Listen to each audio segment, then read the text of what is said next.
मेरा नाम प्रिया है। मैं चंडीगढ़ की रहने वाली हूँ। मुझे नृत्य करना बहुत पसंद है। मेरी माँ ने मुझे 5 वर्ष की उम्र से ही डांस क्लासेस में डाल दिया था, इसलिए मैं नृत्य करने में बहुत अच्छी थी। नृत्य करना मेरी ज़िंदगी का एक बहुत ही अहम हिस्सा बन चुका था। मैं दिन में खाना खाना भूल सकती थी, पर नृत्य करना नहीं।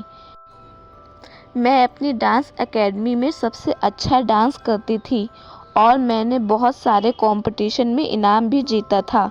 जितनी भी प्रतियोगिताएं होती थी, मैं उनमें ज़रूर से ज़रूर हिस्सा लेती थी। नृत्य करते करते मैं कब बड़ी हो गई मुझे पता ही नहीं चला। फिर मेरी शादी हो गई और मुझ पर ससुराल की जिम्मेदारियां आ गईं, जिसकी वजह से मैं अपने नृत्य को ज़्यादा टाइम नहीं दे पाती थी। मेरे पति बहुत अच्छे थे, वह मुझे बहुत सपोर्ट करते थे। उनसे मुझे कभी कोई शिकायत नहीं थी, लेकिन मेरे ससुराल वालों को घर का वारिस चाहिए था, लेकिन मैं इसके लिए तैयार नहीं थी, क्योंकि मुझे पता था बच्चे के आने पर मैं उसमें व्यस्त हो जाऊंगी और अपने नृत्य को वक्त नहीं दे पाऊंगी। पर मेरे ससुराल वाले इस बात के लिए मुझे बहुत ताने देते थे। एक वक्त आया जब मैं प्रेग्नेंट हो गई, लेकिन मैं इस बच्चे को नहीं चाहती थी, क्योंकि मुझे पता था कि ये आने वाला बच्चा मेरे सपनों के बीच रुकावट बनेगा। लेकिन मेरे प्रेग्नेंट होने पर मेरे पति और ससुराल वाले बहुत खुश थे।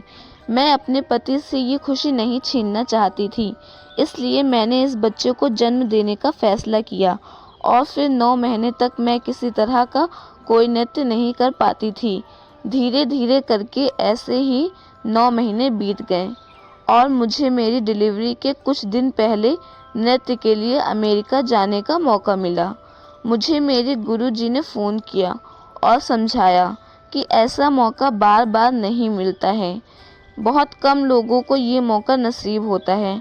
मुझे इस मौके को हाथ से नहीं जाने देना चाहिए। कुछ दिन बाद मेरी डिलीवरी हो गई और उसके दूसरे दिन ही मुझे अमेरिका जाना था। मेरे पति मुझसे बहुत खुश थे और ससुराल वाले भी, क्योंकि मुझे लड़का हुआ था और मैंने अपने ससुराल वालों को वारिस दे दिया था। मेरे मन में बहुत सारे सवाल चल रहे थे, क्योंकि एक डांसर बनना मेरा बहुत बड़ा सपना था। मैं अपने बच्चे और सपनों के बीच में बुरी तरह से फंस गई थी।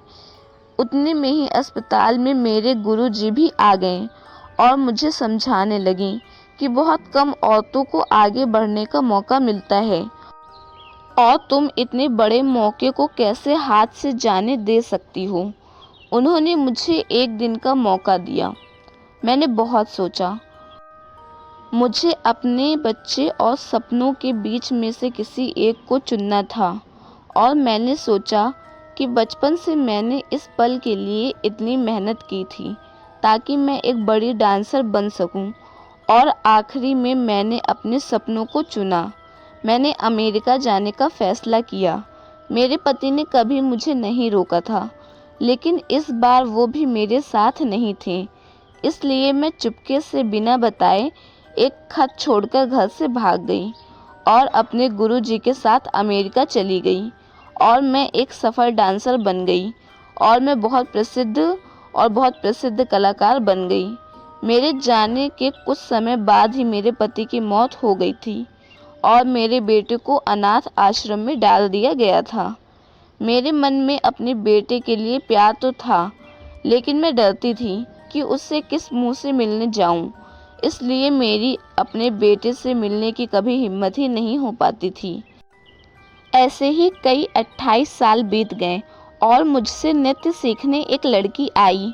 मैंने उसका नृत्य देखना चाहा और मैं उसे देखती ही रह गई। उसका नृत्य मुझे भा गया और मुझे लगा कि ये मेरी शिष्या बनकर मुझे और आगे तक ले जाएगी, मेरा नाम रोशन करेगी। इसलिए मैंने उसे नृत्य सिखाना शुरू किया। दोबारा से अमेरिका जाने का अवसर मेरे हाथ आ गया था।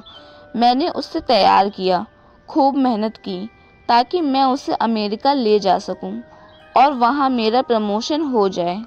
मेरी वजह से मेरी शिष्या को भी इतना बड़ा मौका मिल गया था। वह बहुत खुश थी। उन्हीं दिनों मेरी शिष्या की बेटी की तबीयत काफ़ी ख़राब चल रही थी।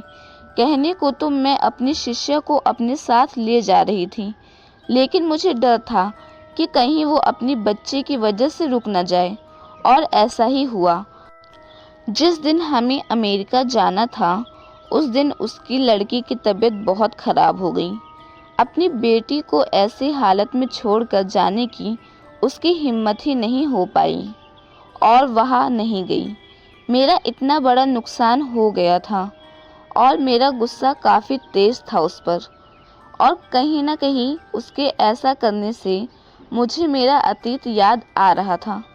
मैं अपनी शिष्या को कभी माफ़ नहीं करना चाहती थी और उसे बड़ी से बड़ी सज़ा देना चाहती थी।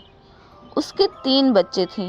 मैंने उससे बदला लेने के लिए उसके बच्चों का इस्तेमाल करना शुरू कर दिया, लेकिन एक दिन उसने मुझे रंगे हाथों पकड़ लिया और ये मामला वहीं पर शांत हो गया।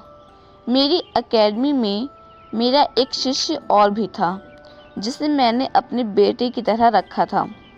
कुछ समय बाद उसने मेरी पूरी एकेडमी धोखे से अपने नाम कर ली और मुझसे मेरा सब कुछ छीन लिया।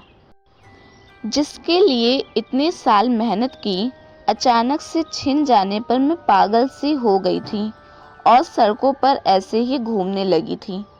कुछ दिन बाद मेरी शिष्या और उसके पति ने मुझे रास्ते में इस हालत में देखा। हालांकि मैंने अपनी शिष्या के साथ गलत किया था, लेकिन गुरु होने की खातिर वह मुझे अपने घर ले गई और मेरी सेवा की। मेरी किस्मत ही थी शायद, जिसने मेरी सेवा की। उसका पति ही मेरा बेटा निकला, जो बहुत बड़ा बिजनेसमैन था। जैसे ही ये सच बाहर आया कि मैं उसकी माँ हूँ, उसने मुझ पर बहुत गुस्सा किया, क्योंकि मेरे बेटे के साथ गलत हुआ था। उसे अपनी माँ, अपने बाप और अपने परिवार का प्यार नहीं मिल पाया था, इसलिए वह मुझसे नफरत करता था। मैं जानती थी कि उसका गुस्सा सही है। मैं अपने किए पर बहुत शर्मिंदा थी, इसलिए मैंने अपने बेटे से अपने किए के लिए माफ़ी मांगी और मैं चुपचाप उसके घर से आधी रात को चली आई, क्योंकि मुझे पता था कि ये मेरे ही कर्मों का फल है। इसलिए आगे की ज़िंदगी मैं सज़ा समझकर खुशी खुशी काटने लगी। दोस्तों, अगर हमारी कहानी आपको पसंद आई हो तो हमारी वीडियो को लाइक करें और ऐसे ही अन्य कहानी सुनने के लिए हमारे चैनल को सब्सक्राइब करें।